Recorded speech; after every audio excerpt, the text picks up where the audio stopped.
Hi friends, आज हम आपके साथ शेयर करने जा रहे हैं चाशनी वाली मावा गुजिया की रेसिपी, जिनको मैंने 4 अलग-अलग डिज़ाइन में बनाकर तैयार किया है। तो अगर आपको मेरी रेसिपी पसंद आए तो प्लीज़ इसे लाइक करें, शेयर करें और मेरे चैनल को सब्सक्राइब करना ना भूलें। तो फिर चलिए इनको बनाना शुरू करते हैं। हम आटा लगाकर तैयार करेंगे। इसके लिए एक बाउल में 200 ग्राम मैदा लेंगे।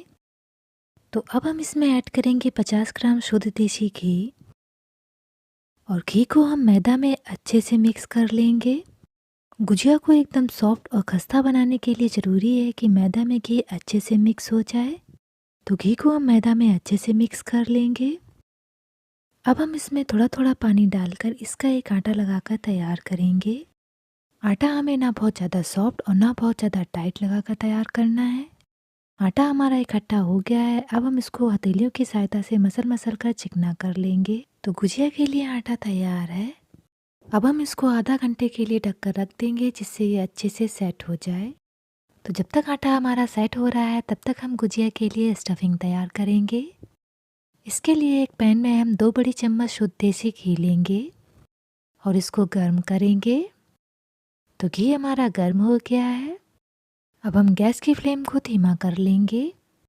अब हम इसमें ऐड करेंगे 9 से 10 बारीक कटी हुई बादाम, 10 से 12 बारीक कटे हुए काजू और इन दोनों चीज़ों को हम धीमी आंच पर रोस्ट करेंगे। ड्राई फ्रूट्स आप अपनी पसंद के अकॉर्डिंग भी डाल सकते हैं। हम इनको धीमी आंच पर 1 से 2 मिनट तक रोस्ट करेंगे। तो लगभग 2 मिनट हो गए हैं। अब हम इसमें ऐड करेंगे 50 ग्राम सूजी और सूजी को भी हम धीमी आंच पर रोस्ट कर लेंगे। इसको हम लगातार चलाते हुए रोस्ट करेंगे। बस हमें एक बात का ध्यान रखना है कि सूजी को हमें धीमी आंच पर ही रोस्ट करना है। तो सूजी का कलर चेंज होने लगा है और ये लाइट ब्राउन हो गई है। तो अब हम इसमें ऐड करेंगे 150 ग्राम मावा और सूजी और मावा को अच्छे से मिक्स कर लेंगे। और मावा को भी हम 5 से 6 मिनट तक धीमी आंच पर रोस्ट करेंगे।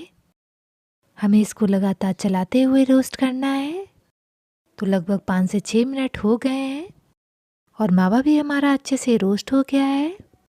तो अब हम गैस को बंद कर देंगे और इसको हम एक बाउल में शिफ्ट कर लेंगे, जिससे ये जल्दी से ठंडा हो जाए। तो ध्यान रखिएगा, मावा को हमें बिल्कुल ठंडा कर लेना है। तो मावा हमारा ठंडा हो गया है। अब हम इसमें ऐड करेंगे 200 ग्राम दरदरी पिसी हुई चीनी। चीनी को हम थोड़ा थोड़ा करके मिलाएंगे और चीनी और मावा को अच्छे से मिक्स करना है। तो दोनों चीज़ें हमारी अच्छे से मिक्स हो गई हैं। अब हम इसमें ऐड करेंगे आधा छोटी चम्मच पिसी हुई इलायची और इसको भी हम इसमें अच्छे से मिक्स कर लेंगे। तो ये लीजिए, गुजिया के लिए स्टफिंग हमारी तैयार है। अब हम एक कटोरी में 2 छोटी चम्मच मैदा लेंगे और इसमें थोड़ा थोड़ा पानी डालकर इसका एक स्मूथ पेस्ट तैयार करेंगे। पानी हमें थोड़ा थोड़ा करके डालना है ताकि इसमें लम्स ना पड़े। तो आप देख सकते हैं कि मैदे का घोल बनकर तैयार है। 30 मिनट हो गए हैं, आटा हमारा अच्छे से सेट हो गया है। तो अब हम पहली डिज़ाइन बनाकर तैयार करेंगे। इसके लिए हम इतनी बड़ी एक लोई लेंगे और इसको बेल लेंगे। इसको हम चारों तरफ से बराबर बेलेंगे और इसको हम ओवल शेप में बेल लेंगे। ध्यान रखिएगा, हमें इसको ना बहुत ज़्यादा मोटा और ना बहुत ज़्यादा पतला बेलना है। अब हम इसको रेक्टेंगल शेप में कट कर लेंगे और इसके एक्स्ट्रा भाग को हटा देंगे। अब हम एक बार फिर से इसको 2 बराबर भाग में डिवाइड करेंगे और इसको क्रॉस ओवर करते हुए इस तरीके से रखेंगे। अब इसके बीच में जो हमने मावा की स्टफिंग बनाकर तैयार की है उसको रखेंगे। आप अपने पसंद के अकॉर्डिंग कम या ज़्यादा रख सकते हैं। कि इस वाले भाग पर हम मैदे का घोल लगाकर इसको इस तरीके से कवर कर देंगे। अब हम इस पर भी मैदे का घोल लगा लेंगे और इसके इस भाग को इस तरीके से कवर करते हुए चिपकाएंगे। अब हम इसके इस भाग को पतली पतली स्ट्रिप्स में डिवाइड कर लेंगे। ध्यान रखिएगा, हमें समान स्ट्रिप्स ही कट करनी है। सेम प्रोसेस से हम इसको भी स्ट्रिप्स में डिवाइड कर लेंगे। ध्यान रखिएगा, जितनी स्ट्रिप्स हमने इस साइड में कट की हैं उतनी ही स्ट्रिप्स हमें यहाँ भी कट करनी है। अब हम इसकी एक स्ट्रिप्स को इस तरीके से उठाएंगे और मैदे का घोल लगाकर इस पर चिपका देंगे। फिर हम दूसरी साइड की स्ट्रिप्स को उठाएंगे और मैदे का घोल लगाकर उसको भी इस तरीके से चिपकाएंगे। फिर हम इसकी इस साइड की स्ट्रिप्स को उठाएंगे और इसको भी मैदे का घोल लगाकर इस तरीके से चिपकाएंगे। फिर हम उसकी उस साइड की स्ट्रिप्स को उठाएंगे और उसको हम मैदे का घोल लगाकर इस तरीके से चिपकाएंगे। सेम प्रोसेस से हम पूरी डिजाइन बनाकर तैयार कर लेंगे। बस ध्यान रखिएगा स्ट्रिप्स को मैदे का घोल लगाकर अच्छे से चिपका लेना है ताकि ये फ्राई करते हुए खुले ना। तो ये लीजिए हमारी पहली डिज़ाइन बनकर तैयार है। अब हम दूसरी डिज़ाइन बनाकर तैयार करेंगे। इसके लिए हम इतनी बड़ी एक लोई लेंगे और इसको गोल शेप में बेल लेंगे। तो इसको हमें ना बहुत ज़्यादा पतला और ना बहुत ज़्यादा मोटा बेलना है और इसको हम चारों तरफ से बराबर बेलेंगे। तो ये देखिए मैंने इसको इतना बड़ा बेल लिया है। हम चाकू की सहायता से इसको इस तरीके से कट करेंगे। हमें इसकी एक समान स्ट्रिप्स को कट करना है। सेम प्रोसेस से हम दूसरी साइड में भी स्ट्रिप्स को इस तरीके से कट कर लेंगे और इनको भी हम एक समान कट करेंगे। तो दोनों तरफ की स्ट्रिप्स को हमने कट कर लिया है। अब हम इसके बीच में स्टफिंग को इस तरीके से रखेंगे। हम इसको थोड़ा सा लंबा करते हुए रखेंगे और हाथों से थोड़ा सा इसको सेट कर लेंगे। अब हम इन स्ट्रिप्स पर मैदे का घोल लगा लेंगे। अब हम इसकी एक स्ट्रिप्स को इस तरीके से उठाते हुए रखेंगे और दूसरी साइड की स्ट्रिप्स को हम क्रॉस ओवर करते हुए इस तरीके से चिपकाएंगे। फिर हम उसकी एक साइड की स्ट्रिप्स को इस तरीके से चिपकाएंगे और दूसरी साइड की स्ट्रिप्स को हम क्रॉस ओवर करते हुए इस तरीके से रखेंगे। ध्यान रखिएगा स्ट्रिप्स को हमें अच्छे से चिपकाते जाना है ताकि ये फ्राई करते हुए खुले ना। अब हम ऊपर वाले हिस्से पर मैदे का घोल लगाकर इसको हम इस तरीके से चिपकाएंगे। सेम प्रोसेस से हम नीचे वाले हिस्से को भी मैदे का घोल लगाकर इसको इस तरीके से चिपका देंगे। इनको हमें अच्छे से चिपका लेना है ताकि ये फ्राई करते हुए खुले ना। तो ये लीजिए हमारी दूसरी डिज़ाइन भी बनकर तैयार है। अब हम तीसरी डिज़ाइन बनाकर तैयार करेंगे। इसके लिए हम इतनी बड़ी एक लोई लेंगे और इसको बेल लेंगे। इसको हम चारों तरफ से बराबर बेलेंगे।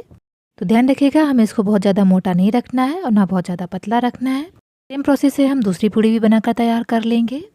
अब हम चाकू की सहायता से एक पूड़ी को पतली पतली स्ट्रिप्स में डिवाइड करेंगे। बस ध्यान रखिएगा हमें इसके ऊपर और नीचे वाले भाग को कट नहीं करना है। अब हम दूसरी पूड़ी पर मैदे का घोल लगा लेंगे और उसको उठाकर इस पर इस तरीके से चिपकाएंगे। हम इसको हल्के हाथों से थोड़ा सा प्रेस करते हुए चिपकाएंगे और 5 सेकंड का होल्ड करते हुए हम इसको इस तरीके से हाथ पर उठा लेंगे। अब हम इस पर इस तरीके से मैदे का घोल लगा लेंगे और इसके बीच में हम स्टफिंग को रखेंगे। फिर हम इसको फोल्ड कर लेंगे और इसके किनारों को हम अच्छे से लॉक कर लेंगे। अब हम इसको इस तरीके से थोड़ा सा मोड़ते हुए इसको दोनों किनारों को मैदे का घोल लगाकर अच्छे से चिपका लेंगे और फिर हम जैसे गुजिया के किनारों पर डिजाइन बनाते हैं वैसे ही डिजाइन इस पर बना लेंगे। इस डिजाइन को बनाने से 2 फायदे होंगे। पहला तो ये देखने में अच्छी लगने लगेगी, साथ ही इसको फ्राई करते हुए इसकी स्टफिंग बाहर नहीं निकलेगी। तो ये लीजिए हमारी तीसरी डिजाइन भी बनकर तैयार है। अब हम बनाएंगे चौथी डिजाइन। इसके लिए इतनी बड़ी एक लोई लेंगे और इसको गोल शेप में बेल लेंगे। तो हम इसको चारों तरफ से बराबर बेलेंगे। अब हम इतनी स्टफिंग लेंगे और इसको इस तरीके से शेप में कर लेंगे और अब हम इसको बीच में रखेंगे और इसको इस तरीके से फोल्ड कर लेंगे। हमें इसको अच्छे से लॉक कर लेना है। अब हम इसको पलट लेंगे और इसको इस तरीके से करते हुए एक पत्ती का आकार देंगे। अब हम इसके बीच में इस तरीके से एक लाइन ड्रॉ कर लेंगे। हम इस लाइन को आराम से बनाएंगे ताकि ये फटे ना। अब हम एक नया कॉम्ब लेंगे और उसकी सहायता से हम इस पर इस तरीके से डिजाइन बना लेंगे। सेम प्रोसेस से हम दूसरी साइड पर भी डिजाइन बना लेंगे। तो ये लीजिए हमारी चौथी डिजाइन भी बनकर तैयार है। तो अब हम गुजिया को फ्राई करेंगे। इसके लिए कढ़ाई में ऑयल लेंगे और ऑयल को गर्म कर लेंगे। तो जब ऑयल हमारा अच्छे से गर्म हो जाए तब हम गैस की फ्लेम को लो मीडियम कर लेंगे और मीडियम फ्लेम पर हम इनको अच्छे से फ्राई कर लेंगे। ये हमारी अच्छे से फ्राई हो जाए तब हम इनको ऑयल से निकाल लेंगे और इनको हम चाशनी में डिप करेंगे। तो ध्यान रखिएगा चाशनी भी हमारी थोड़ी सी गर्म होनी चाहिए। आप चाहें तो चाशनी में पिसी हुई इलायची और केसर भी ऐड कर सकते हैं। 15 से 20 मिनट तक गुजिया को इसमें डिप रहने दें और फिर गुजिया को चाशनी से बाहर निकाल लें। अगर हो सके तो आप इन गुजिया को 10 से 12 घंटे के बाद खाइएगा। इससे चाशनी इसमें अच्छे से एब्जॉर्ब हो जाएगी और इनका टेस्ट बहुत ही अच्छा आएगा। तो फिर मिलते हैं एक नई रेसिपी के साथ। बाय।